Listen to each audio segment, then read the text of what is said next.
नमस्कार दोस्तों, इस परिवार में मैं शकर पांडे आप सभी भाइयों का रोज की तरह आज भी स्वागत करता हूं। उम्मीद के साथ कि ठीक होंगे, पढ़ाई लिखाई भी बेहतर तरीके से सबकी चल रही होगी। पाषाण काल की हम लोग बात कर रहे हैं और पाषाण काल में पिछली क्लास में तमाम सारी बातें आपको बताया।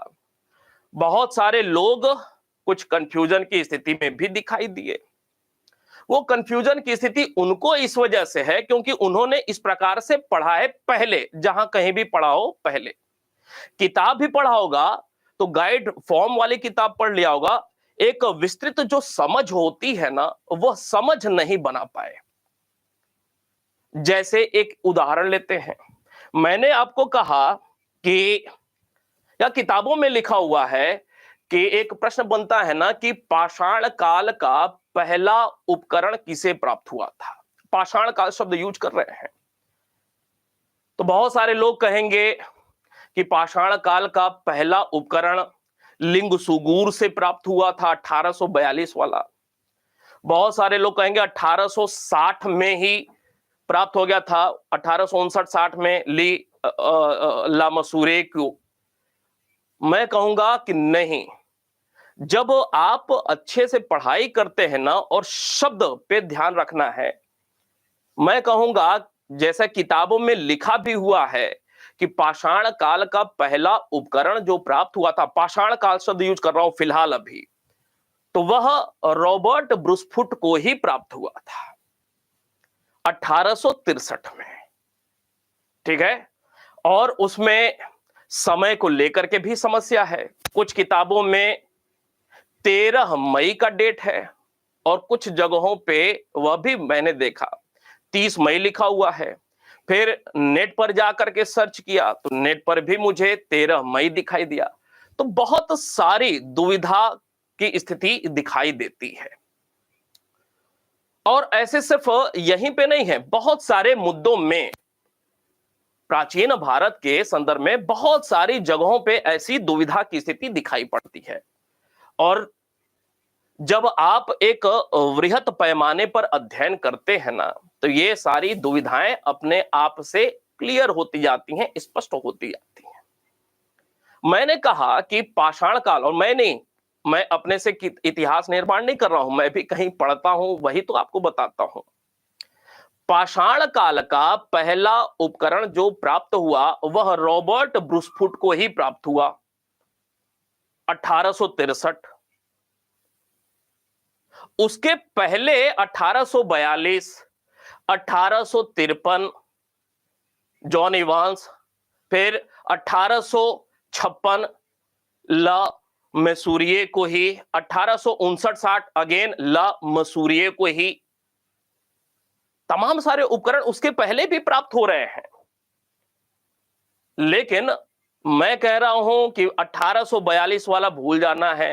1853 वाला वो तथ्य है और हम उस पर भी डिस्कस करेंगे, लेकिन जैसा किताबों में लिखा हुआ है, जैसा मैं कह रहा हूं कि पाषाण काल का पहला उपकरण कौन सा, 1863 रॉबर्ट ब्रूसफुट।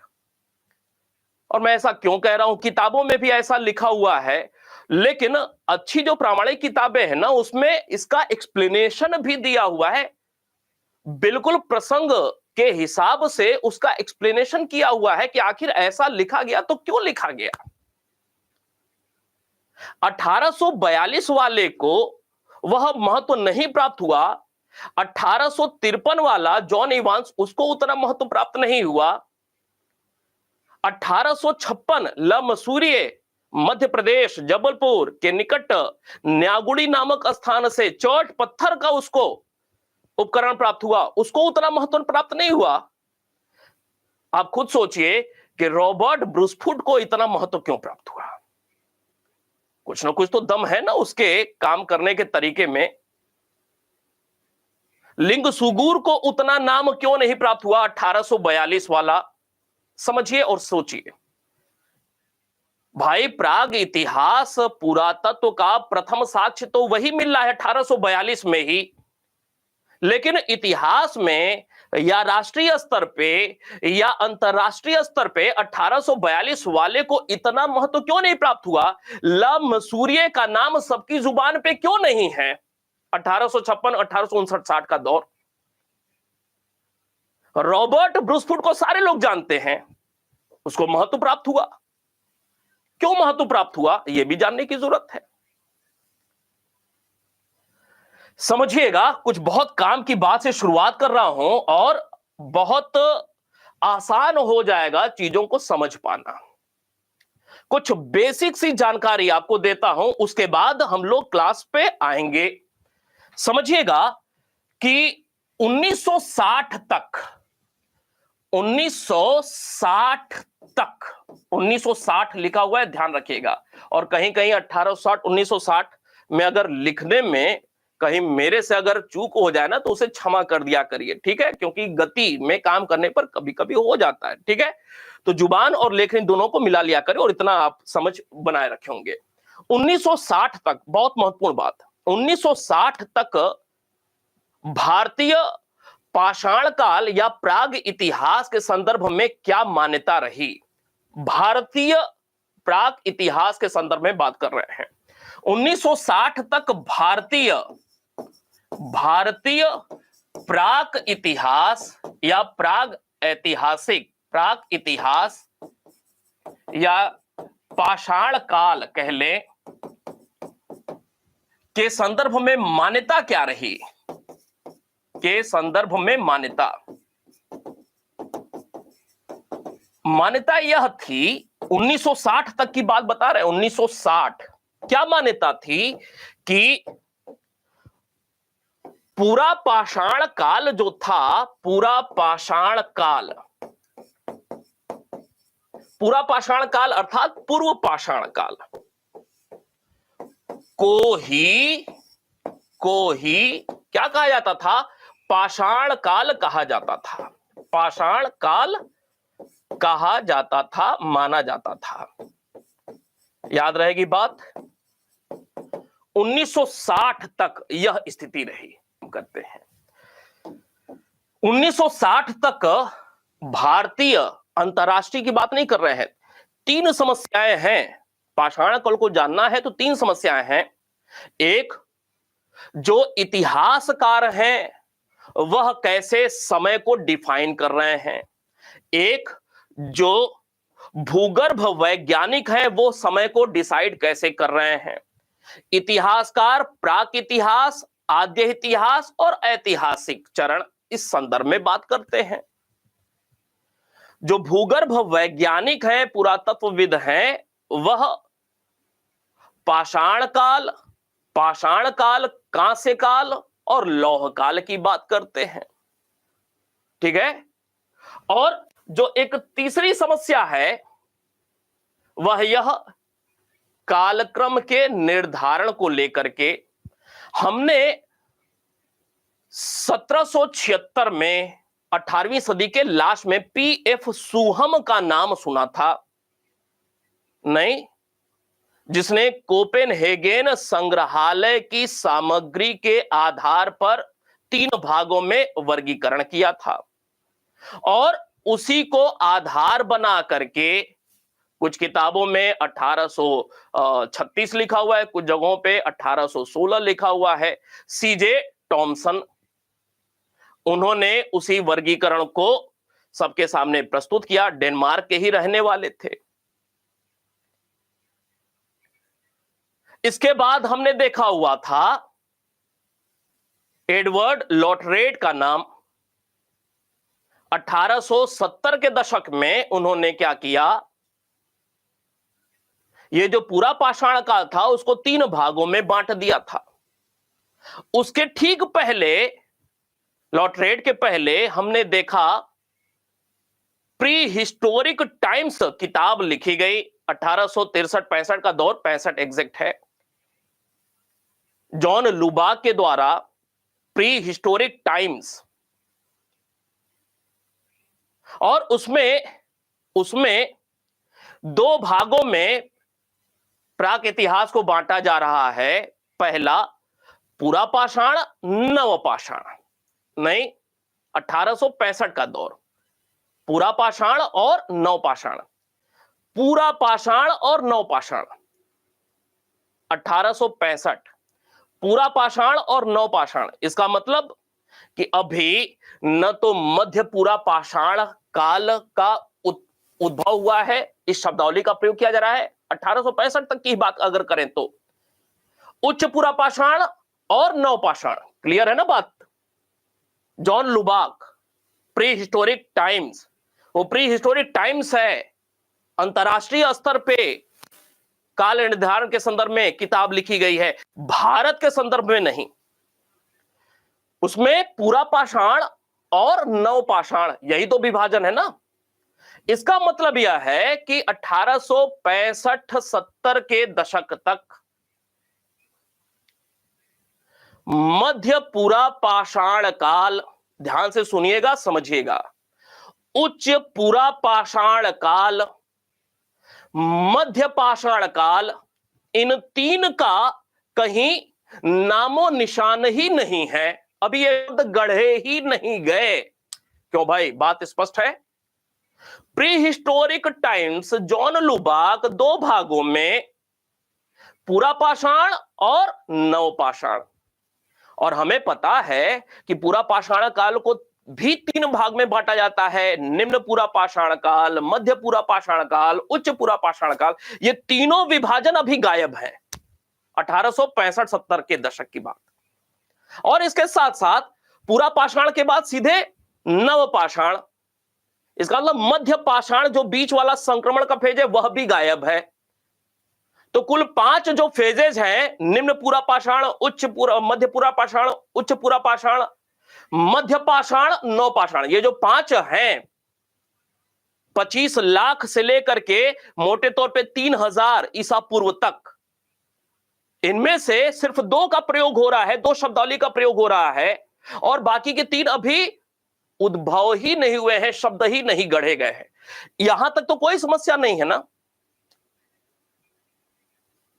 1960 में लिखा यहां पे कि भारतीय प्राक इतिहास या पाषाण काल के संदर्भ में मान्यता क्या रही। 1960 में पूरा पाषाण काल को ही पाषाण काल कहा जाता था, और ये जो 1776 पीएफ सुहम का नाम बताया नहीं, इसके अलावा टॉमसन का नाम बताया, इसके अलावा लुबाक का नाम बताया, इसके अलावा लॉटरेट का नाम जो बताया, 1870 के दशक में, 1870 और 80 के बीच में पूरा पाषाण काल को लॉटरेट ने 3 भागों में बांटा, 70 और 80 के दशक, 1870 और 1880 के बीच में पहली बार क्या हो रहा है, लॉटरेट ने क्या किया, पूरा पाषाण को 3 भागों में बांटा, पूरा पाषाण को 3 भाग में बांटा, 1870 और 80 के मध्य। 1870 का दशक लिखा हुआ है, मतलब 1870 के पहले, 1870 के पहले निम्न पूरा पाषाण, मध्य पूरा पाषाण, उच्च पूरा पाषाण ये शब्दावली नहीं थी। 1870 और 80 के बीच में लॉटरेट ने, एडवर्ड लॉटरेट ने इसे पूरा पाषाण काल को 3 भागों में वर्गीकृत किया। लेकिन यह जो वर्गीकरण है ना, ये अंतरराष्ट्रीय स्तर पे है, भारत के संदर्भ में यह वर्गीकरण नहीं है। क्लियर है बात। भारत के संदर्भ में यह वर्गीकरण नहीं किया गया है, अंतरराष्ट्रीय संदर्भ में किया गया है, अफ्रीका को ध्यान में रख करके और यूरोप को ध्यान में रख करके, और विशेष रूप से अफ्रीका भी नहीं, यूरोप को ध्यान में रख करके यह वर्गीकरण किया गया था। यूरोप में जो अवशेष प्राप्त हो रहे हैं उनको ध्यान में रख करके, क्योंकि अफ्रीका में जो कुछ उपकरण अवशेष प्राप्त हो रहे हैं, जीवाश्म प्राप्त हो रहे हैं, यूरोप में जो उपकरण अवशेष प्राप्त हो रहे हैं, थोड़ा सा समय को लेकर के दुविधा वाली स्थिति है। भारत में जो अवशेष प्राप्त हो रहे हैं, इनके समय को लेकर के कुछ दुविधा वाली स्थिति है। समझ में आई बात। तो अफ्रीका में जो उपकरण और जीवाश्म प्राप्त हो रहे हैं, एक बहुत बड़ा सा कालखंड है भाई। 25 लाख वर्ष पूर्व से लेकर के आप अगर पूरा पाषाण काल में 10,000 वर्ष पूर्व तक का इतिहास का अध्ययन कर रहे हैं, और आप कैसे कह सकते हैं कि यह 20 लाख वर्ष पहले ही हुआ, ये 21 लाख पहले हुआ, ये 22 लाख पहले हुआ। एक मोटा मोटा आकलन होगा ना, और उस मोटा आकलन के अंतर्गत अफ्रीका से जो अवशेष प्राप्त हो रहे हैं, यूरोप से जो प्राप्त हो रहे हैं, एशिया से भी जो अवशेष प्राप्त हो रहे हैं, चाहे वो जावा मानव हो, होमो इरेक्टस वाला, या फिर पिकिंग मानव हो, या भारत में जो अवशेष प्राप्त हो रहे हैं, इन सब में संतुलन बनाना आसान काम नहीं था, सामंजस्य बना पाना आसान काम नहीं था। तो ये जो विभाजन 1776 पीएफ सुहम, फिर टॉमसन या थॉमसन, सीजे टॉमसन, फिर उसके बाद ये लुबाक की जो किताब, फिर उसके बाद एडवर्ड लॉटरेट का पूरा पाषाण काल को 3 भाग में बांटना, ये सब यूरोप के लिए किया गया था। यूरोप में जो अवशेष प्राप्त हो रहे हैं, ये भारत के लिए नहीं किया गया है। क्लियर है बात? भारत के लिए यह सब नहीं किया गया है। भारत के लिए कब किया जा रहा है, वह समझिए महत्वपूर्ण मुद्दा है। यहीं से हमारी आज की क्लास शुरू होगी, और जब एक बार दिमाग की नसें खुल जाएं कि अच्छा ऐसा है, अच्छा ऐसा है, तब जा करके फिर हम लोग जब पढ़ना शुरू करेंगे ना, तो दिमाग में बात तुरंत क्लिक करेगी और चीजें बिल्कुल खुली हुई दिखाई देंगी, आसान महसूस होंगी। पाषाण काल वास्तव में लोगों को क्यों कठिन महसूस होता है, उसकी ये सब जटिलताएं रही हैं। 1960 तक यह मान्यता रही कि पूरा पाषाण काल को ही पाषाण काल माना जाता था। यह भारतीय संदर्भ की बात हो रही है, यहां पे लिखा हमने भारतीय संदर्भ में, यह लिखा यहां पे भारतीय संदर्भ में यह बात हो रही है। 1960 में ऐसा क्या हुआ? अच्छा, एक और महत्वपूर्ण बात कि 1960 तक एक और बात थी। आज की स्थिति बदली हुई है, क्योंकि रिसर्च आदि और ज्यादा बढ़ते गए।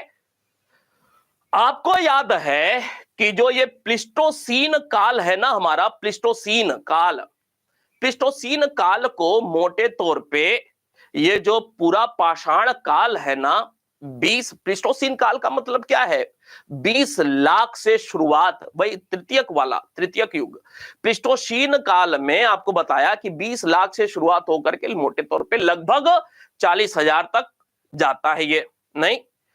और आपको बताया, पहले ही यह बात हो चुकी हमारी, कि मोटे तौर पे यह जो प्लिस्टोसीन काल है, प्लिस्टोसीन एज का मतलब क्या है? पूरा पाषाण। प्लिस्टोसीन का मतलब है पूरा पाषाण। क्लियर है? 1960 तक एक और मान्यता रही, यह भी आप समझ लें कि 1960 तक एक और मान्यता रही अंतरराष्ट्रीय स्तर पर ही। क्या? कि ये जो प्लिस्टोसीन एज है ना, प्लिस्टोसीन, आज हम लोग प्लिस्टोसीन को लेकर के क्या जानते हैं? प्लिस्टोसीन का मतलब आज प्लिस्टोसीन का मतलब क्या माना जाता है? सीधे सीधे पूरा पाषाण माना जाता है। क्या? पूरा पाषाण माना जाता है प्लिस्टोसीन का मतलब। लेकिन 1960 तक क्या माना जाता था? 1900, ये सब जटिलताएं हैं, धीरे धीरे समय के साथ अनुसंधान होते गए, जटिलताएं धीरे धीरे समाप्त होती गई और एक प्रॉपर वे में इतिहास का स्वरूप निश्चित किया गया।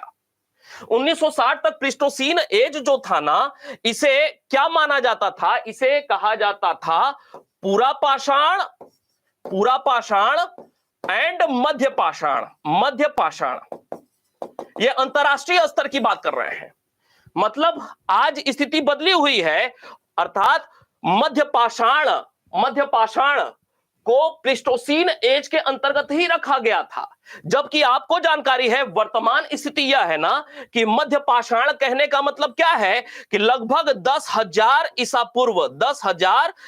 पूर्व इसकी शुरुआत हुई, उच्च पाषाण काल समाप्त हुआ, नहीं, 40,000 से लेकर के 10,000 ईसा पूर्व तक उच्च पाषाण काल का समय, उच्च पूरा पाषाण काल का समय, और 10,000 से लेकर के लगभग मोटे तौर पे भारतीय संदर्भ की बात किया जाए तो 4,000 ईसा पूर्व, और अंतरराष्ट्रीय स्तर की बात किया जाए तो 6,000 ईसा पूर्व तक यह मध्य पाषाण काल का दौर रहा। यह आज हम लोग जानते हैं आज, लेकिन 1960 तक की क्या स्थिति रही? 1960 तक यही माना जाता था रिसर्च का अभाव था, अनुसंधान का अभाव था। यह माना जाता था कि प्लीस्टोसीन एज के अंतर्गत ही पूरा पाषाण और मध्य पाषाण दोनों शामिल हैं। ठीक है, इसको फिलहाल बस आपकी जानकारी के लिए कि यह इतिहास में एक दुविधा रही 1960 तक। इसको फिलहाल अभी हटाते हैं। मुद्दा हमारा यह है कि ऐसा क्यों हुआ कि 1960 तक भारतीय संदर्भ में पूरा पाषाण को ही पाषाण काल माना जाता था। इसके पीछे दो बातें, क्या समझिएगा। पूरा पाषाण को अगर हम लोग बांटा जाए, पूरा पाषाण को, तो यह 3 भागों में बढ़ जाता है। नहीं, यह 3 भागों में बांट करके हम लोग जानते हैं क्या, एक निम्न पूरा और दूसरा मध्य पूरा और उच्च पूरा। नहीं, और इसी के बाद क्या होता है, मध्य पाषाण आ जाता है, मध्य पाषाण, और इसके बाद फिर नव पाषाण। यही स्थिति है। 1960 तक की समस्या पे हम लोग थोड़ा सा समझ डेवलप कर रहे हैं। 1960 तक की स्थिति क्या थी कि निम्न पूरा पाषाण काल की जानकारी हो चुकी है। निम्न पूरा पाषाण काल के संदर्भ में साक्ष्य प्रस्तुत हो चुके हैं। निम्न पूरा पाषाण काल मोटे तौर पे 25 लाख वर्ष पूर्व से लेकर के 1 लाख वर्ष पूर्व तक का इतिहास हम लोग इसके अंतर्गत पढ़ते हैं। 25 लाख से लेकर के 1 लाख वर्ष पूर्व तक का इतिहास। हालांकि कुछ किताबों में 20 लाख से लेकर के 1 लाख, कुछ किताबों में इसी के लिए 5 लाख से 1 लाख, कुछ किताबों में 1.5 लाख से 1 लाख, इस प्रकार की अलग अलग टाइम दिए हुए हैं। अब उन सबको दिमाग में एक बार में हटा देना है और दिमाग में बस यह डाल लेना है कि भाई हम निम्न पूरा पाषाण काल के अंतर्गत, अब वो 5 लाख से शुरुआत हो रहा है निम्न पूरा पाषाण काल, वो भी छोड़ दें। 1.5 लाख से शुरुआत हो रहा है, वह भी छोड़ दें। 20 लाख से शुरुआत हो रहा है, वो भी छोड़ दें। ऑस्ट्रेलोपिथेकस से ले लेते हैं सीधे सीधे, ठीक है। और 25 लाख वर्ष पूर्व से लेकर के से मोटे तौर पे 1 लाख वर्ष पूर्व तक का इतिहास का अध्ययन हम लोग इसके अंतर्गत करते हैं। समस्या समझिए कि 1960 तक की स्थिति कि भाई निम्न पूरा पाषाण काल के संदर्भ में जानकारी हमें मिल गई। भारत में तमाम सारे ऐसे अवशेष प्राप्त हुए जिन्होंने यह स्पष्ट कर दिया कि इस दौर के लगभग की यह चीजें हैं, अर्थात निम्न पूरा पाषाण काल की चीजें हमें प्राप्त हो गई। और मोटे तौर पे देखिए, सबसे पहले यह काम कौन किया? रॉबर्ट ब्रूसफुट ने ही यह काम किया था। जो रॉबर्ट ब्रूसफुट को 1863 में पूरा पाषाण काल को ही पाषाण काल माना जाता है। किताबों में जो लिखा हुआ है कि पाषाण काल का पहला उपकरण, तमाम सारी किताबों में आपने पढ़ा होगा, तमाम सारी किताबों में यह बात लिखी हुई है, ऐसे ही लिखा हुआ है, पाषाण काल का पहला उपकरण प्राप्त हुआ। कुछ किताबों में नहीं भी लिखा हुआ है, कुछ किताबों में लिखा हुआ है पूरा पाषाण काल का उपकरण प्राप्त हुआ, पहला उपकरण। कुछ किताबों में ऐसे लिखा हुआ मिला है, यहां तक भी कंफ्यूजन है। कुछ किताबों में तो ऐसे भी लिखा हुआ है यह हैंडेक्स नहीं था, क्लीवर था, यह भी लिखा हुआ है। अर्थात जितनी किताबें उतनी प्रकार की समस्या है। कुछ किताबों में यह भी लिखा हुआ है कि यह हैंडेक्स नहीं, यह क्लीवर था, पहला हैंडेक्स अतिरंपक्कम से प्राप्त हो रहा है, यहां तक बात लिखी हुई है। कहने का मतलब किताबों में आप एक किताब पढ़ेंगे, 2 किताब पढ़ेंगे मैक्सिमम, लेकिन साफ गोई के साथ बातें स्पष्ट नहीं की गई हैं। लेकिन मेरे पास पक्की जानकारी है, स्पष्ट जानकारी है। जो आपको मैं बता रहा हूं। सबसे पहले रॉबर्ट ब्रूसफुट ने स्पष्ट कर दिया कि जो यह हमें साक्ष्य मिला हुआ है ना, यह पूरा पाषाण काल का ही है। और आपको मैंने बताया कि 1960 तक पूरा पाषाण काल को पाषाण काल ही कहा जाता था, माना जाता था। तो रॉबर्ट ब्रूसफुट ने जब प्राप्त किया और बताया कि यह पूरा पाषाण काल का है, तो जो किताबों में लिखा हुआ है तो वह गलत कहां लिखा हुआ है कि रॉबर्ट ब्रूसफुट को पूरा पाषाण काल का पहला उपकरण प्राप्त हुआ या पाषाण काल का पहला उपकरण प्राप्त हुआ है। यह पूरा पाषाण काल का उपकरण, पूरा पाषाण काल का। लेकिन 1960 तक पूरा पाषाण काल को पाषाण काल ही मान लिया जाता था। भारतीय संदर्भ में प्राक इतिहास को दो भागों में बांटा गया। भारतीय संदर्भ में प्राक इतिहास को दो भागों में बांटा गया, पूरा पाषाण 1960 तक, पूरा पाषाण और नवपाषाण, भारतीय संदर्भ में। जबकि अंतरराष्ट्रीय संदर्भ में 19वीं सदी में ही 1865 में जॉन लुबाक ने बात दिया था, लेकिन वह यूरोप के लिए, ठीक है। इसके अलावा जो 1870 के दशक में एडवर्ड लॉटरेट का वह 3 विभाजन था पूरा पाषाण का, वह यूरोप के लिए था, भारत के लिए नहीं था। भारत के लिए पहला रिसर्च पाषाण काल से संबंधित करने वाला व्यक्ति कौन है? रॉबर्ट ब्रूसफुट है। भारत के संदर्भ में पाषाण काल से संबंधित पहला अनुसंधान करने वाला व्यक्ति कौन है? Robert Bruce Foote. और रॉबर्ट ब्रूसफुट ने क्या किया कि रॉबर्ट ब्रूसफुट के संदर्भ में आपको जानकारी होना चाहिए कि पाषाण, भारत के संदर्भ में, भारत की बात हो रही है, भारत के संदर्भ में सर्वप्रथम पाषाणकालीन अनुसंधान, पाषाणकालीन उपकरणों के अनुसंधान का कार्य इसी के द्वारा किया गया। अनुसंधान, न सिर्फ अनुसंधान किया गया बल्कि एक समस्या और, कि अगर कोई चीज आपको प्राप्त हो रही है, आप में से अधिकांश लोग इस वाली बात को नहीं जानते हैं और झूठ मूठ में बस समझते हैं कि 1842 पहला, ठीक है, पहला मिला लिंग सुगूर, लेकिन जो अब मैं बात बता रहा हूं वो जानेंगे तो आप समझ जाएंगे कि 1842 वाले को, 1853 जॉन इवांस वाले को उतना इतिहास में महत्व क्यों नहीं प्राप्त हुआ। रॉबर्ट ब्रूसफुट को लेकर के ही सबसे ज्यादा प्रश्न क्यों पूछा गया पाषाण काल में? उसका कारण है क्या? अगर कोई चीज आपको बहुत पुरानी, पुरातत्व वाली, आर्कियोलॉजिकल, प्राग इतिहास से संबंधित कोई चीज अगर मिल रही है ना, ये जो 1800 समथिंग का दौर चल रहा था, पूरी दुनिया में इस प्रकार के अवशेष प्राप्त हो रहे थे, अलग अलग समय काल के, पूरी दुनिया में प्राप्त हो रहे थे।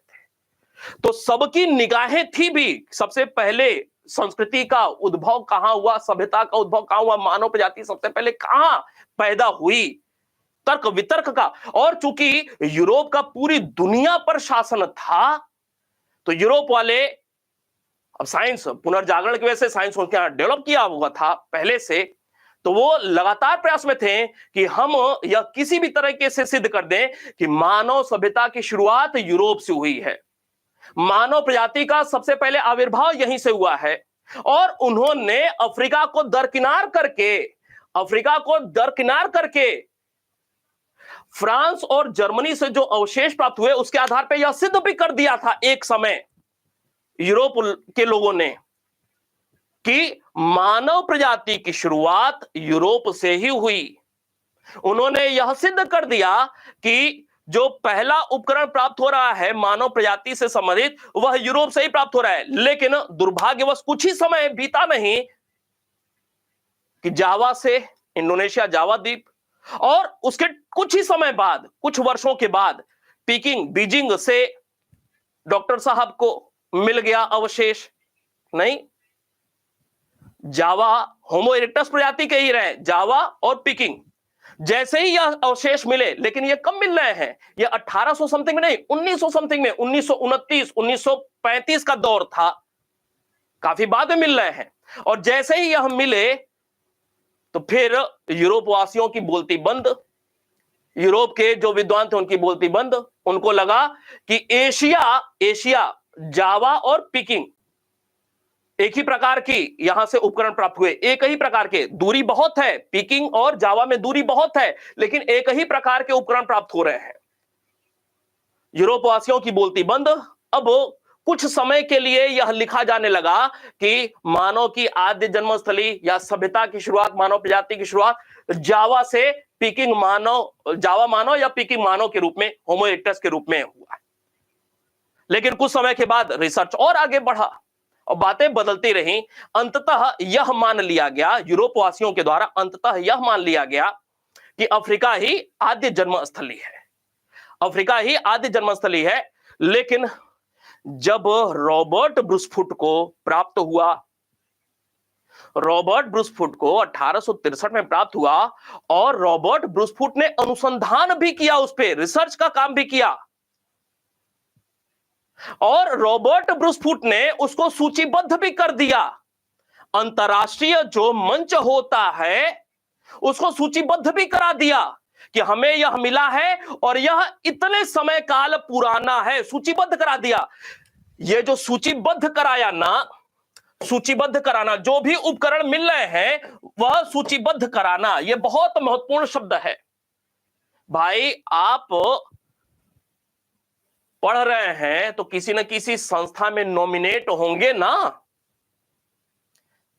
और अगर नॉमिनेट नहीं है, ऐसे ही पढ़ रहे हैं, घर पर ही पढ़ रहे हैं, तो आपका जो भी ज्ञान आदि है, ठीक वैसे ही जैसे एकलव्य को वो महत्ता नहीं प्राप्त हुई, जबकि संस्थान से जुड़ा हुआ था अर्जुन, उसको महत्ता प्राप्त हुई।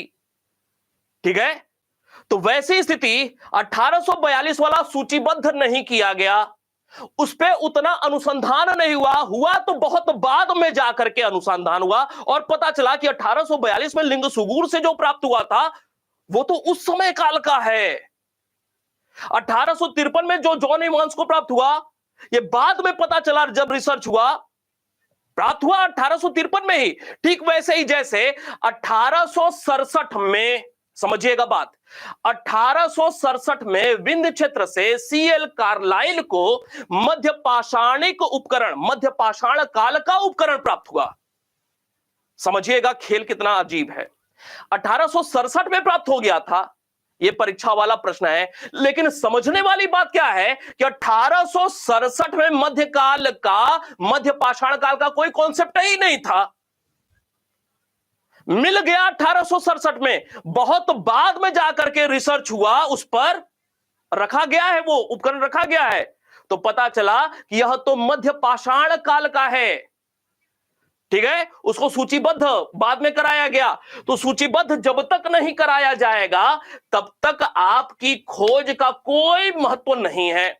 जब तक अंतरराष्ट्रीय मंच पर आप रखेंगे नहीं इस चीज को, तब तक कोई महत्व नहीं मिलेगा कि 1842 में लिंगसुगुर से मिला था क्या।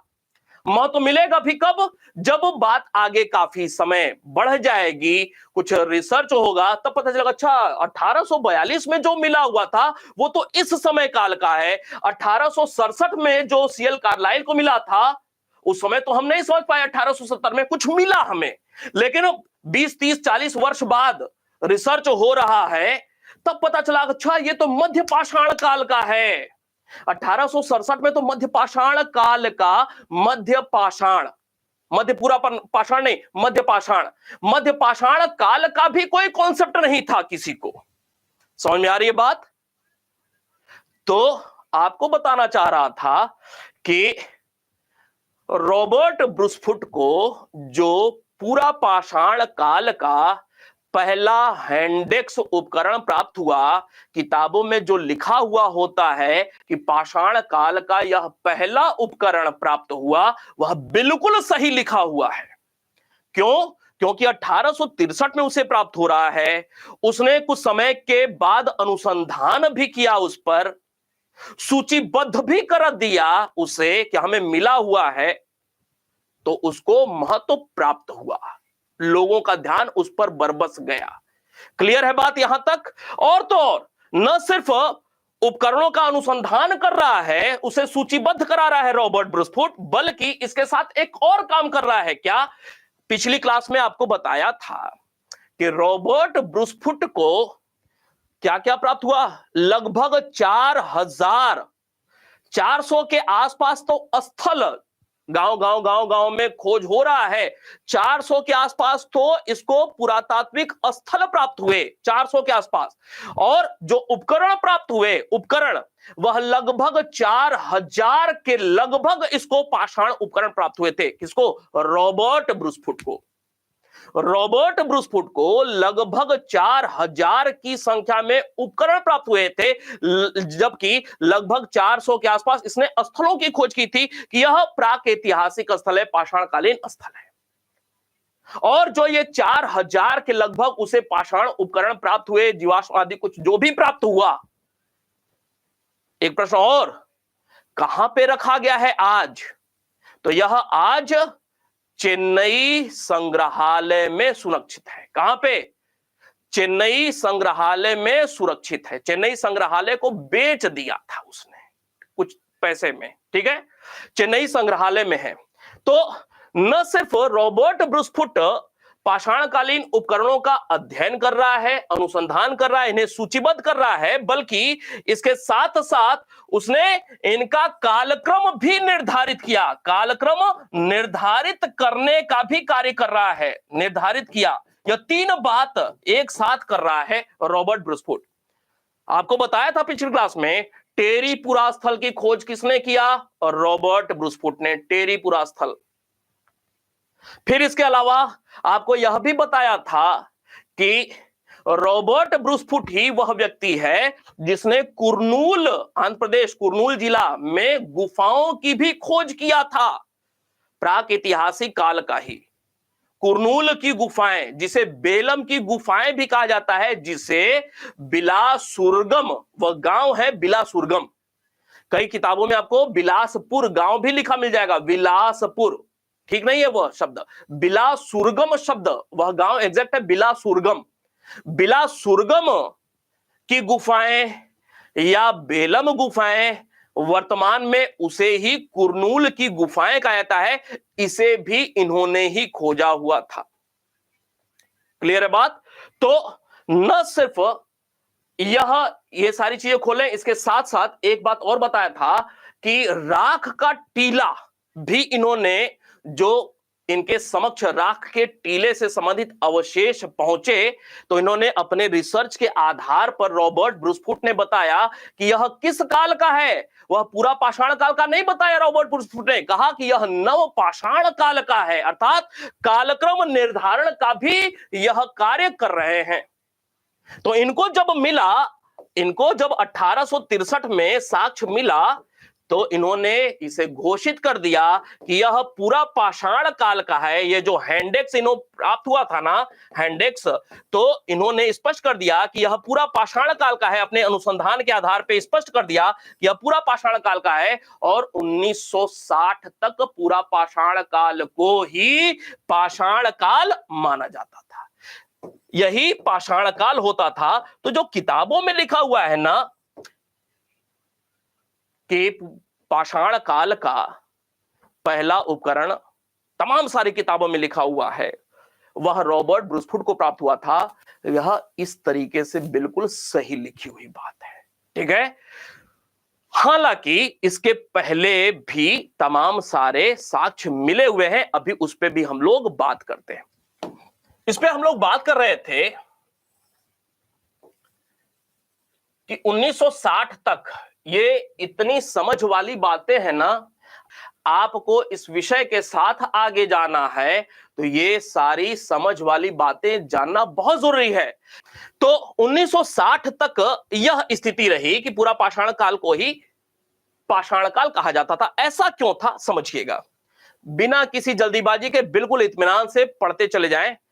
कम से कम 1.5 घंटे की हम लोग क्लास करेंगे, ठीक है, और सारी समझ डेवलप करने का काम करना है आज। उसके बाद जो तथ्य वाला है, तथ्य वाला तो देखते देखते याद हो जाता है। पूरा पाषाण काल को ऐसे बांटा जाता है, लेकिन 1960 तक की स्थिति क्या है? 1960 तक इसके विषय में हमें साक्ष्य प्राप्त हो गया है। 1960 तक हमें इसके विषय में, 1960 तक इसके विषय में हमें जानकारी मिल गई है, इस काल का हमें साक्ष्य प्राप्त हो गया है। लेकिन मध्य पूरा पाषाण काल का अभी साक्ष्य पहले 1867 में ही प्राप्त हो गया है। C.L. कार्लाइल को साक्ष्य तो 1867 में ही प्राप्त हो गया है, लेकिन अभी यह पक्का नहीं था कि यह किस समय काल का है। ठीक है, यह वर्षों लग गए डिसाइड करने में।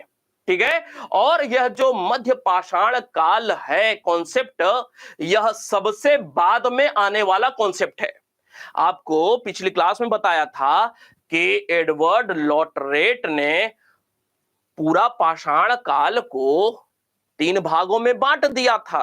1870 के दशक में एडवर्ड लॉटरेट ने पूरा पाषाण काल को 3 भाग में बांट दिया था, निम्न पूरा, मध्य पूरा, उच्च पूरा।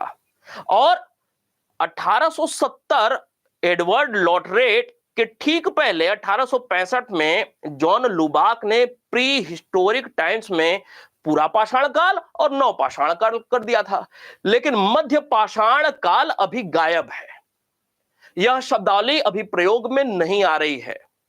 यह शब्दावली बहुत बाद में जाकर के प्रयोग में आनी शुरू हुई, 19वीं सदी के शुरुआत में, 20वीं सदी के शुरुआत में, 1900 समथिंग में इस शब्दावली का प्रयोग होना शुरू हुआ। अंतरराष्ट्रीय स्तर पे, भारत के स्तर पे अभी नहीं, भारत के स्तर पे अभी नहीं, अंतरराष्ट्रीय स्तर पे 20वीं सदी के शुरुआत में मध्य पाषाण काल के तमाम सारे साक्ष्य मिले, रिसर्च आदि कुछ वर्षों तक हुए, उसके बाद कि हां मध्य पाषाण काल भी कोई एक कॉन्सेप्ट है, कोई एक शब्दावली है।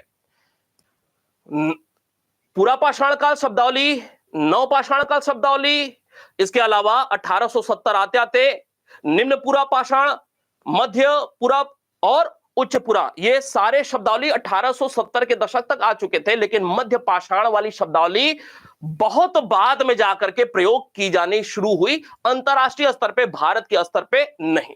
फिर समझिए एक महत्वपूर्ण बात कि ये जो भारत के संदर्भ में अभी हम लोग बात कर रहे हैं कि निम्न पूरा पाषाण के संदर्भ में जानकारी मिल चुकी है, मध्य पूरा पाषाण के बारे में, मध्य पूरा पाषाण के बारे में कुछ ही समय पूर्व यह स्पष्ट हुआ था कि भारत में मध्य पूरा पाषाण काल के भी तमाम सारे उपकरण हैं, कुछ ही समय पूर्व। लेकिन यह जो उच्च पूरा पाषाण काल था ना, इसके अवशेष अभी प्राप्त नहीं हुए थे, इसके अवशेष प्राप्त नहीं हुए थे। कब तक? 1960 तक की बात कर रहे हैं, 1960 तक, अर्थात भारत में 1960 तक तमाम सारे रिसर्च के आधार पे निम्न पूरा पाषाण और मध्य पूरा पाषाण के बारे में जानकारी मिल चुकी है। ठीक है, निम्न पूरा पाषाण, सॉरी ये मध्य, ये वाला नहीं भाई, ये गलती हो रहा है, हाँ नहीं ठीक है, इसके विषय में जानकारी मिल चुकी है, मध्य पूरा पाषाण और निम्न पूरा पाषाण के विषय में जानकारी मिल चुकी है, लेकिन उच्च पूरा पाषाण काल से संबंधित अवशेष अभी प्राप्त नहीं हो रहे थे। आपको याद होगा कि मध्य पूरा पाषाण काल, जिसने पढ़ा होगा उसको ध्यान में होगा, मध्य पूरा पाषाण काल से संबंधित जो प्रारूप स्थल है वह है नेवासा। मध्य पूरा पाषाण काल का प्रारूप स्थल एक जो है वह है नेवासा, महाराष्ट्र, नेवासा। और नेवासा में मध्य पूरा पाषाण काल का प्रथम जो साक्ष्य प्राप्त हो रहा है वह एच.डी. सांकलिया को प्राप्त हो रहा है, नहीं, एच.डी. सांकलिया साहब को प्राप्त हो रहा है। मध्य पूरा पाषाण काल, मध्य पूरा पाषाण काल का पहला साक्ष्य नेवासा से एच.डी. सांकलिया को प्राप्त हो रहा है। और एच.डी. सांकलिया का समय काल क्या है? 1908 में पैदा हुए थे और 1989 में मर गए। 1908 में पैदा हुए थे एच डी सांकलिया, 1989 में मर गए, अर्थात 1908 से 1989 के बीच में ही मध्य पूरा पाषाण काल वाला नेवासा वह उन्होंने खोजा होगा। वह दौर कब था? वह दौर 1960 के कुछ ही पहले था। तो 1960 के कुछ ही समय पहले भारत में मध्य पूरा पाषाण काल के विषय में जानकारी मिल गई, लेकिन उच्च पूरा पाषाण काल के विषय में जानकारी अभी तक प्राप्त नहीं हुई थी। 1960 तक, 1960 के ठीक पहले तक।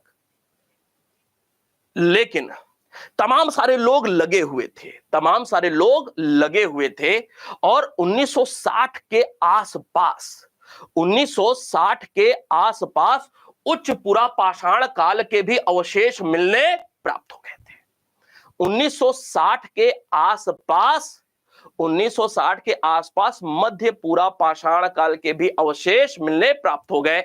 और जब प्राप्त होने लगे तो यह स्पष्ट हो गया कि भारत में निम्न पूरा, मध्य पूरा के साथ साथ उच्च पूरा पाषाण काल के भी उपकरण हैं। इनसे संबंधित तमाम सारे स्थल भी हैं, उपकरण भी हैं और स्थल भी हैं। जबकि मध्य पाषाण के विषय में और पहले 30 का दशक, 1930 के दशक तक इसके विषय में स्पष्ट जानकारी हो चुकी थी, नामकरण भी हो चुका था, ठीक है, भारत के संदर्भ में। तो ऐसे में क्या हुआ, 1961 में जाकर के, अब समझिएगा परीक्षा में प्रश्न बनेगा जो आज तक नहीं पूछा हुआ है। 1961 में जाकर के क्या हुआ, 1961 में दिल्ली में एक सम्मेलन होता है। दिल्ली में एक सम्मेलन होता है, एक अंतर्राष्ट्रीय सम्मेलन होता है। अंतर्राष्ट्रीय सम्मेलन हुआ क्या, यह परीक्षा में प्रश्न बनेगा, महत्वपूर्ण है। 1961 में दिल्ली में एक अंतर्राष्ट्रीय सम्मेलन हुआ, क्या? एशियाई अंतरराष्ट्रीय पुरातत्व सम्मेलन हुआ। पुरातत्व सम्मेलन, एशियाई अंतरराष्ट्रीय पुरातत्व सम्मेलन कब हुआ? 1961 में, नहीं 1961। इस सम्मेलन में जाकर के पहली बार भारतीय प्राग इतिहास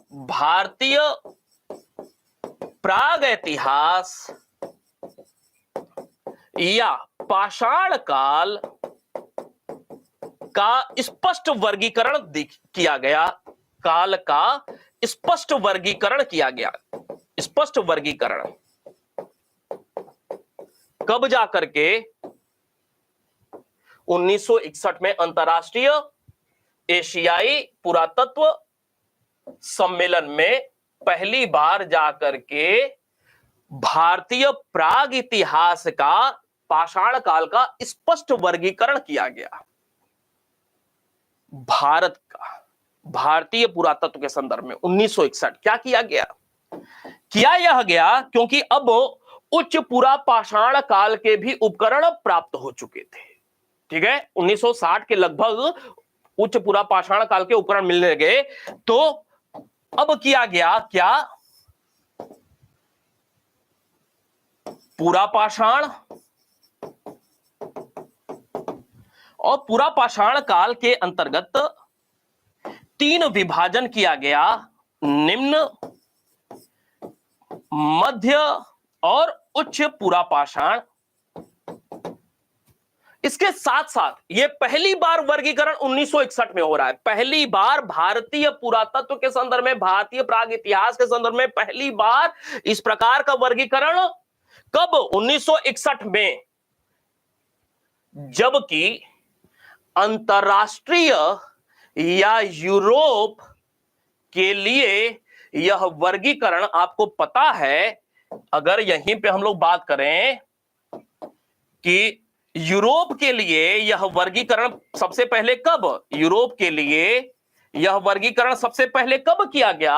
आपको याद होगा 1870 के दशक में लॉर्ड रेड का नाम याद होगा।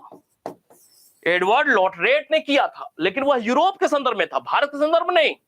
भारत के संदर्भ में जाकर के 1961 इस सम्मेलन में, और यह सम्मेलन कब हो रहा है, कहां पे हो रहा है, यह महत्वपूर्ण है परीक्षा के दृष्टिकोण से।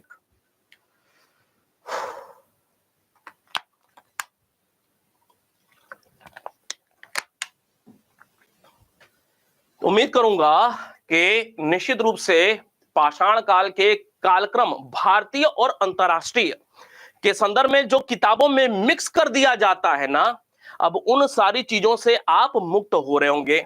यही समस्या होती है ना, किताबों में जो प्रामाणिक किताब हैं, जो प्रामाणिक लेखक हैं, उनके द्वारा तो ठीक से लिखी जाती हैं, और जो गाइड होती है ना, वो अंतरराष्ट्रीय, भारतीय, ये सब मिक्स कर देते हैं, तो लोगों को बड़ा ही कंफ्यूजन रहता है। और तमाम सारी किताबों में तो आप लोग ये पढ़े भी नहीं होंगे। समझिए कि यह जो विभाजन है ना, पाषाण काल का विभाजन, एक प्रश्न यह भी बनेगा कि भारत में जो पाषाण काल का विभाजन किया गया है वह किसके आधार पर किया गया है।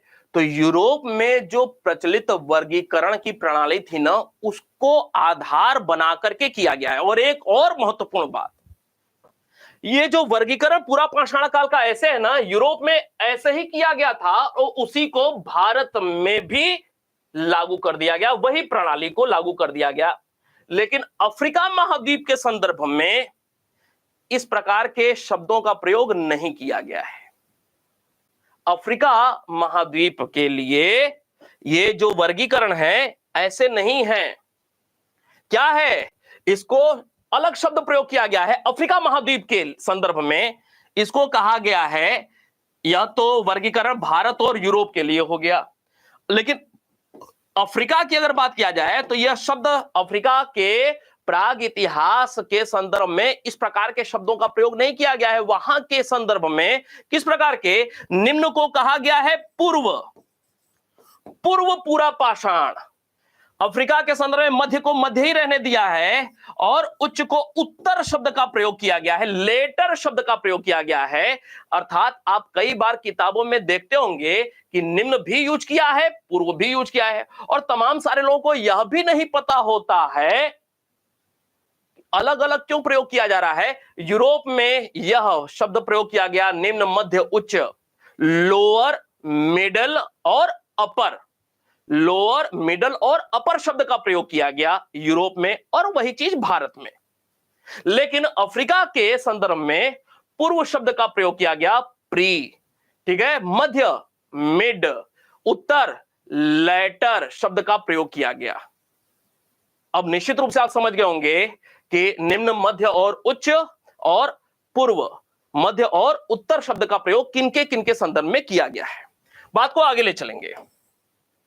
यह बातें हो गई, ये आपको समझाने के लिए बातें थी, ठीक है, कि जो किताबों में लिखा हुआ है और जो मैंने आपको बताया कि पाषाण काल का पहला उपकरण रॉबर्ट ब्रूसफुट को प्राप्त हुआ था, कैसे वह सही है। हालांकि वह पूरा पाषाण काल का उपकरण है, पहला हैंडेक्स उपकरण है, लेकिन पूरा पाषाण काल को पाषाण काल ही माना जाता था 1960 तक भारतीय संदर्भ में।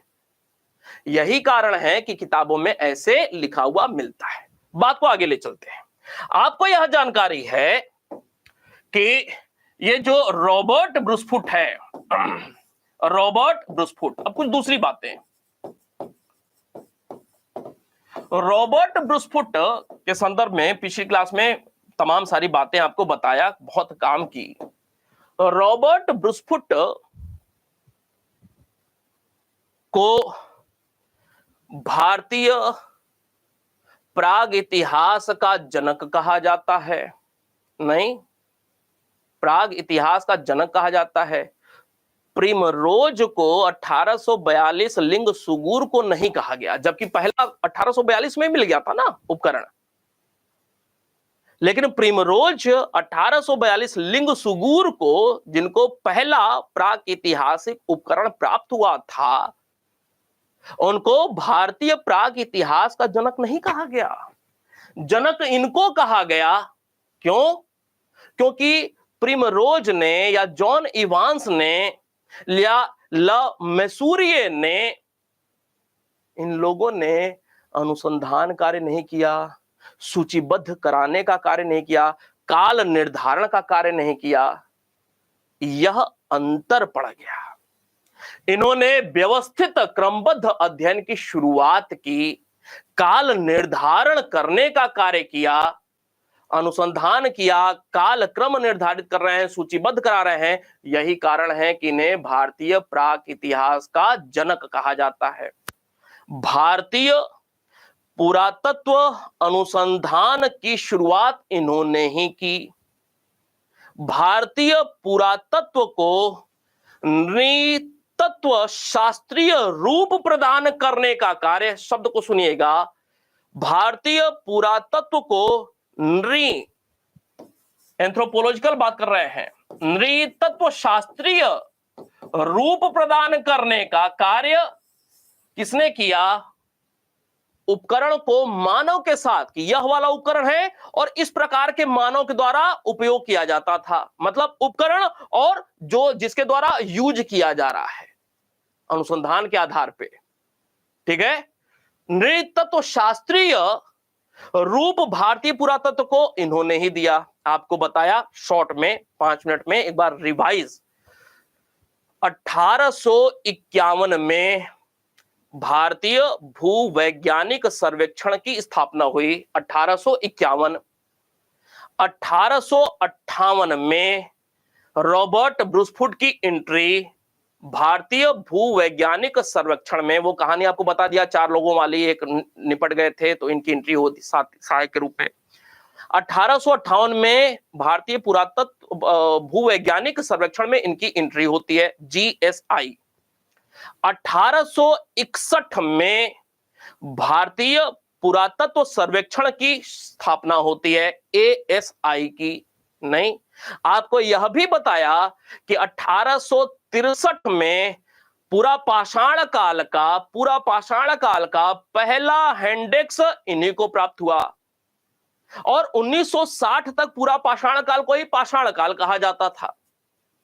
ठीक है, तो पाषाण काल का पहला उपकरण इनके नाम चला गया। हालांकि इनके पहले उपकरण प्राप्त हो रहे हैं, अभी उस पे आएंगे। इसके अलावा आपको यह भी बताया था कि 1887 में यह भारतीय भूवैज्ञानिक सर्वेक्षण के अध्यक्ष बनते हैं और 1891 तक अध्यक्ष रहते हैं। नहीं, 1912 में इनकी मृत्यु हो गई और कलकत्ता में मृत्यु हुई। तमिलनाडु के अरकाट के होली ट्रिनिटी चर्च में इनकी समाधि है, स्मारक है। एक किताब भी इन्होंने लिखा जिसका नाम क्या है, बताया हुआ है, बहुत महत्वपूर्ण है, pre historic and proto historic antiquities of India, इनकी किताब का नाम है। इन्होंने भारत के संदर्भ में तमाम सारे अपने रिसर्च के थे, स्पेशली भारत के संदर्भ में, इसीलिए भारतीय प्राक इतिहास का जनक इन्हें कहा जाता है। जबकि अन्य जो नाम बताए, चाहे वो सुहम हो, टॉमसन हो या फिर लुबाक हो, चाहे लॉट्रेट हो, ये लोग अंतरराष्ट्रीय या यूरोप के संदर्भ में काम कर रहे हैं। तो 1863 तक यह बात हो गई। लगे हाथ 1863 सितंबर का महीना, रॉबर्ट ब्रूसफुट के एक सहयोगी विलियम किंग अतिरमपक्कम और बदमदुरई का क्षेत्र पीछे से पहुंच जाते हैं। सूचना मिली, यह भी गाड़ी लेकर के पहुंच गए। ठीक है, रॉबर्ट ब्रूसफुट, और वहां से उपकरण ढेर सारे मिलते हैं। पल्लवरम से हैंडेक्स प्राप्त हुआ रॉबर्ट ब्रूसफुट को मई का महीना 1863, एक हैंडेक्स प्राप्त हुआ। अब ये हैंडेक्स क्या होता है, क्लियर क्या होता है, ये अगली क्लास में उस पर हम लोग चर्चा करेंगे। जो भी उपकरण है उस पर भी हम लोग चर्चा करेंगे। बारी बारी से बिल्कुल गहन समझ आपकी बने, यह मेरी जिम्मेदारी है, नैतिक जिम्मेदारी है। तो आपका काम है सिर्फ समझना, सुनना, देखना, और सारी की सारी चीजें जितना आप सोचते हैं ना उससे कहीं और ज्यादा, क्योंकि आपके दायरे और मेरे दायरे में अंतर है। तो आप जितना सोचते हैं ना उससे बढ़ करके दुगुना कम से कम मैं आपको जानकारी उपलब्ध कराऊंगा, कराने वाला हूं। कोई भी टॉपिक हो, ये तो पाषाण काल, अब जीवन भर के लिए मेरी आवाज आपके कान में गूंजती रहेगी कि सर ने ऐसे ऐसे बताया हुआ था। और एक बार जब वृहत पैमाने पर किसी चीज को आप समझ लेते हैं तो निश्चित रूप से वह लंबे समय के लिए होता है। फिर वहां से उपकरणों की खेप मिलती है, अतिरम पक्कम, फिर बदमदुरई, वही 63-64 का दौर है। फिर पल्लवरम वापस आते हैं, पल्लवरम, ठीक है, और वापस आते हैं कुछ और, फिर कुछ खुदाई संबंधित कार्य कराते हैं, तो पल्लवरम में दोबारा से जब काम करते हैं तो कुछ और उपकरण इन्हें प्राप्त होते हैं रॉबर्ट ब्रूसफुट को। तो ये रॉबर्ट ब्रूसफुट वाली बातें हुई। रॉबर्ट ब्रूसफुट के पहले, रॉबर्ट ब्रूसफुट, ये सारी बातें तो आप समझ गए हैं। रॉबर्ट ब्रूसफुट के पहले मतलब 1863, ये पैमाना मान लिया हम लोग, 1863 के पहले जाएंगे और 1863 के बाद जाएंगे। ये हो गए भारतीय प्राक इतिहास के जनक।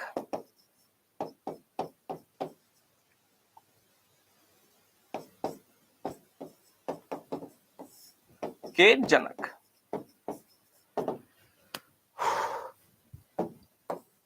पहले क्या हुआ? सबसे पहले, अब ये तथ्य हैं जो कि आपको परीक्षा के लिए याद रखना है, ठीक है। अब समझ वाली तमाम सारी बातें आपको बताया, अब कुछ तथ्यों पे आते हैं जो कि परीक्षा के लिए आपको याद रखना है। पहले में चलते हैं। सबसे पहले 1842 का दौर आता है। 1842 में प्राक इतिहास का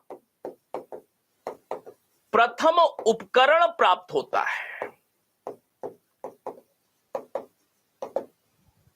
लेकिन यह सूचीबद्ध नहीं है, यह कालक्रम निर्धारण नहीं है, इसे वो महत्व प्राप्त नहीं हुआ।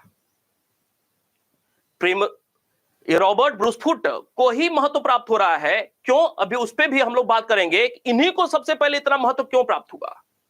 इनको जो हैंडेक्स मिला हुआ था ना, ये हूबहू वैसा था जैसे फ्रांस में एबिवेली, नाम सुना है ना, एबिवेली प्रकार का हस्तकुठार, एबिवेली, एशुलियन,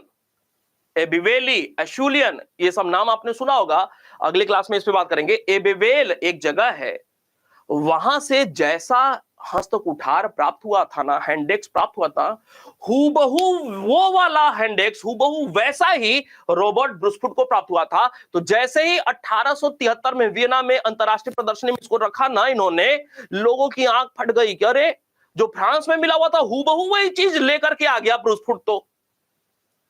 और फ्रांस वाला जो था वो 1847 में मिला हुआ था, इनसे थोड़ा सा पहले, 15 साल पहले 1863 में इनको मिला, और फ्रांस वाला जो मिला हैंडेक्स 1847 में मिला, लगभग 15 वर्ष पहले। और फ्रांस वाला जो हैंडेक्स प्राप्त हुआ था ना, वो जो रिसर्च हुआ वहां पे, वो पता चला कि ये तो होमो इरेक्टस, इस प्रकार के होमो इरेक्टस मानव प्रजाति इस प्रकार के हैंडेक्स का प्रयोग करता था। तो भारत में हूबहू वैसा ही हैंडेक्स जो इनको प्राप्त हुआ, तो एक तुलना किया गया, दोनों हैंडेक्सों की तुलना की गई, सामंजस्य बैठाया गया। उसके बाद जो कंक्लूजन निकाला गया कि भाई रॉबर्ट ब्रूसफुट को जो ये हैंडेक्स प्राप्त हुआ है ना, ये हूबहू वही फ्रांस एबेवेल स्थान से जो होमो इरेक्टस प्रजाति कभी यूज किया करता था, जो वो वाला मिला हुआ है, वही वाला भारत में इनको मिल गया। इसका मतलब कि भारत में होमो इरेक्टस मानव प्रजाति के साक्ष्य मौजूद हैं।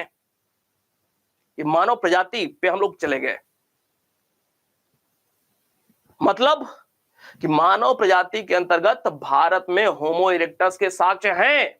होमो इरेक्टस का समय काल अब आपको याद रखना है, कब से कब बताया था।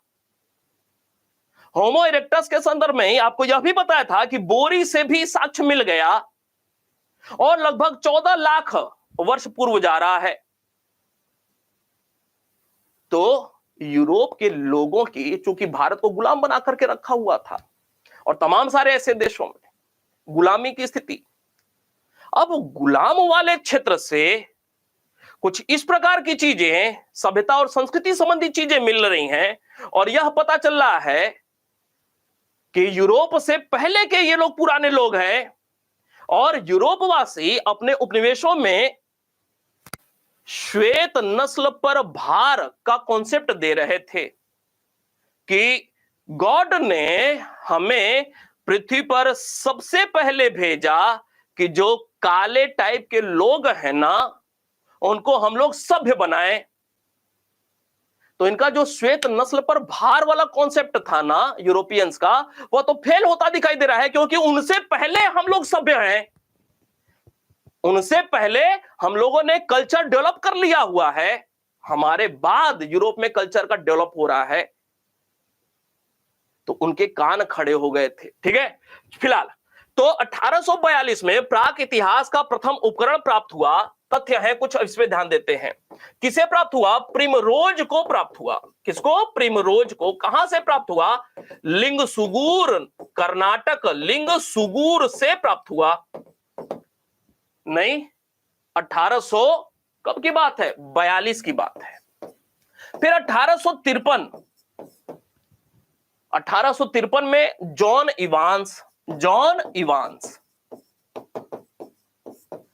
इवांस को क्या प्राप्त हो रहा है?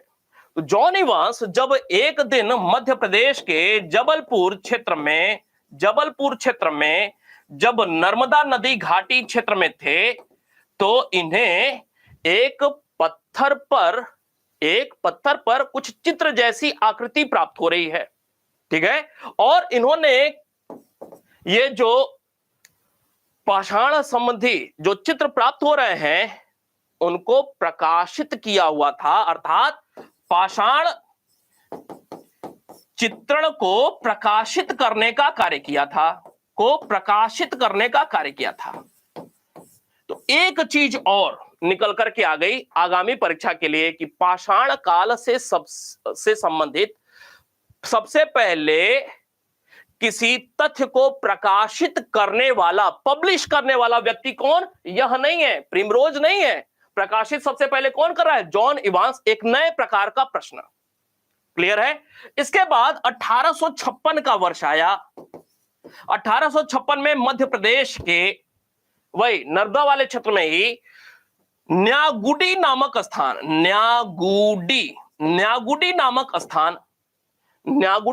स्थान से जो ला मसूरिये थे ना, मसूरिये, इनको क्या प्राप्त हुआ? चर्ट का बना हुआ एक चर्ट पत्थर,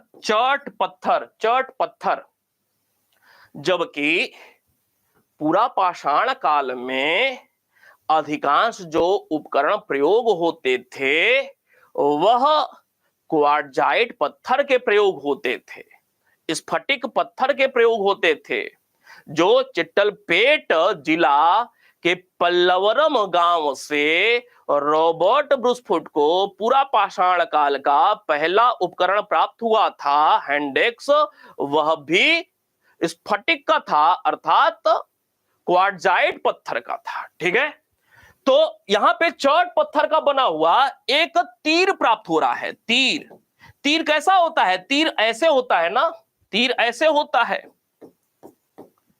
होता है, लेकिन यह पूरा तीर नहीं प्राप्त हो रहा है। क्या चीज प्राप्त हो रहा है?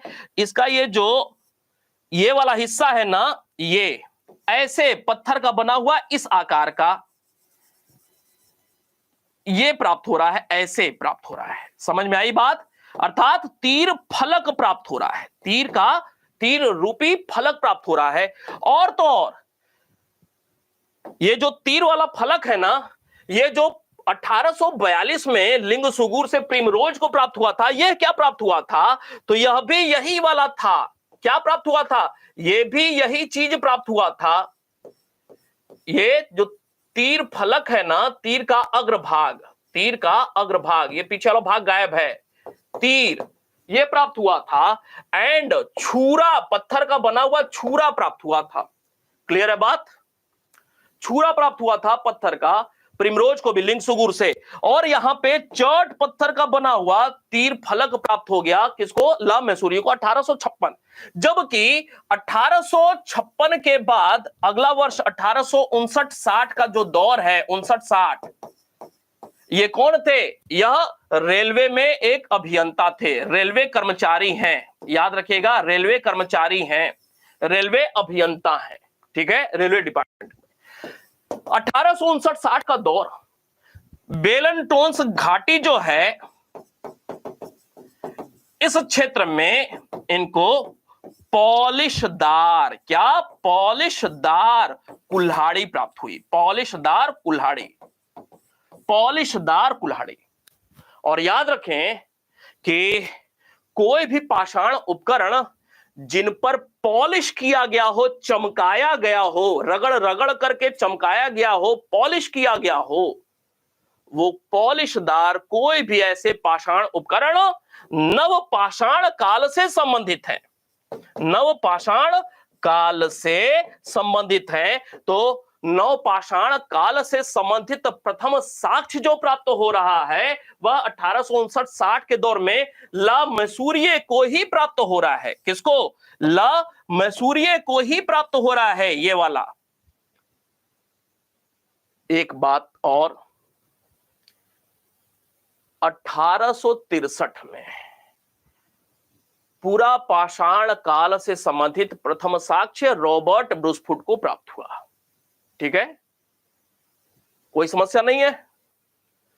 1863 में रॉबर्ट ब्रूसफुट को पूरा पाषाण काल का पहला पाषाण उपकरण प्राप्त हुआ था। जबकि 1860 आते आते, मतलब 3 वर्ष पहले ही, रॉबर्ट ब्रूसफुट 1863 के 3 वर्ष पहले ही 1859-60 का दौर चल रहा है और ला मैसूरिये को पॉलिशदार कुल्हाड़ी प्राप्त हो गई नवपाषाण काल से संबंधित। अब ये बाद में पता चलेगा कि ये नवपाषाण काल का है कि कब का है, ये बाद में पता चलेगा। लेकिन जब पता चला तो एक तथ्य निकल करके आया, क्या? कि भारत में जो पहला पाषाण उपकरण प्राप्त हुआ उसे किस काल से संबंधित माना जा सकता है? पूरा पाषाण काल से या मध्य पाषाण काल से या नव पाषाण काल से? तो आपका उत्तर क्या होगा? जबकि आप इस बात को समझते हैं, जानते हैं कि पूरा पाषाण काल का पहला उपकरण रॉबर्ट ब्रूसफुट को प्राप्त हो रहा है 1863 में। जबकि आपको पता है कि ये मध्य पाषाण से संबंधित पहला उपकरण C.L. कार्लाइल, अभी आपको पता नहीं है, अभी मैं बताऊंगा, आगे ही आएगा। C.L. कार्लाइल को प्राप्त हुआ विंध्य क्षेत्र से, कब? 1867 में। लेकिन नवपाषाण काल वाला उपकरण हमें पहले ही प्राप्त हो गया। किसको प्राप्त हो गया? मैसूरिये को। कब? तो 1860 आते आते इसे प्राप्त हो गया। प्रश्न ये कि जो हमें पहला उपकरण जो प्राप्त हो रहा है, पहले, सबसे पहले जो प्राप्त हुआ 1860 में ही तो प्राप्त हुआ, 63 के पहले ही प्राप्त हो गया, और यह नवपाषाण काल का है। अर्थात हमें जो उपकरण प्राप्त हुआ पाषाण काल का पहला, वह किस काल से संबंधित माना जाता है? उत्तर होगा नवपाषाण काल से संबंधित, क्योंकि 1863 के पहले 1860 तक नवपाषाण काल के उपकरण की जानकारी मिल चुकी है। और भले ही 1860 में न पता चल रहा हो, कुछ समय बाद पता चल रहा हो कि यह नवपाषाण काल से संबंधित है, हालांकि उसके पहले वर्गीकरण हो चुका है, लेकिन महत्वपूर्ण बात यह है कि भारत में जो पाषाण काल का उपकरण प्राप्त हुआ, वह पहला उपकरण पूरा पाषाण का नहीं, मध्य पाषाण का नहीं, नव पाषाण काल का उपकरण है। कैसे, समझ लीजिए 1860 में ही नव पाषाण काल का उपकरण हमें प्राप्त हो गया था। भले हम कुछ समय बाद समझ पाए कि यह नव पाषाण काल का है कि मध्य का है कि पूरा पाषाण का है, हम ये बात समझ पाए, लेकिन जब समझ पाए तो स्थिति स्पष्ट हो गई और हम ये कहने लगे कि नहीं, यह तो 1860 में ही प्राप्त हो गया हमें। इसी प्रकार 1863 में पूरा पाषाण काल और इसी प्रकार 1867 में मध्य पाषाण काल।